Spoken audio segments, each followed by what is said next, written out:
Can you talk about the difference between a single V and a W? Because I can't tell the difference. In Norwegian, they sound the same and are used interchangeably. This is a really interesting question, and the answer deals with the difference between phonemes and allophones. In all languages, we have small units of sound that can be combined together to create meaning. And these small units of sound are called phonemes.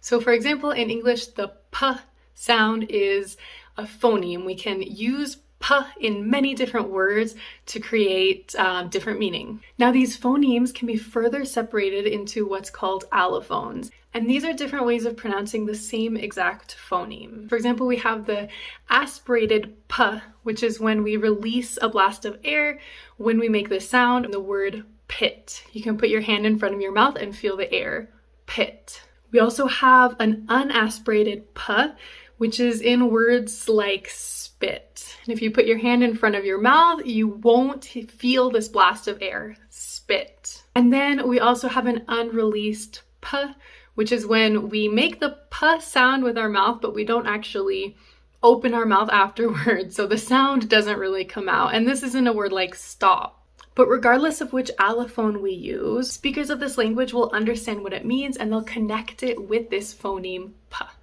That's what's really interesting about this question. The creator says that in Norwegian, the v and w sounds are used interchangeably. That means these are allophones of the same phoneme.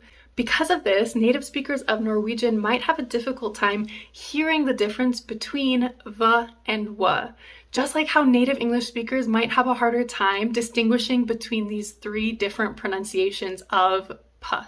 And in English, the difference between v and w is not interchangeable. These are not allophones of the same phoneme. They're different phonemes completely. So the answer to this question is, if you're a native speaker of Norwegian, it will definitely be more challenging to hear and produce the difference between v and w. But there is one trick to doing it. When you pronounce the v sound, your bottom lip connects with your teeth, v. Whereas when you say the w sound, there's no connection with your teeth. You'll just make a circle with your lips.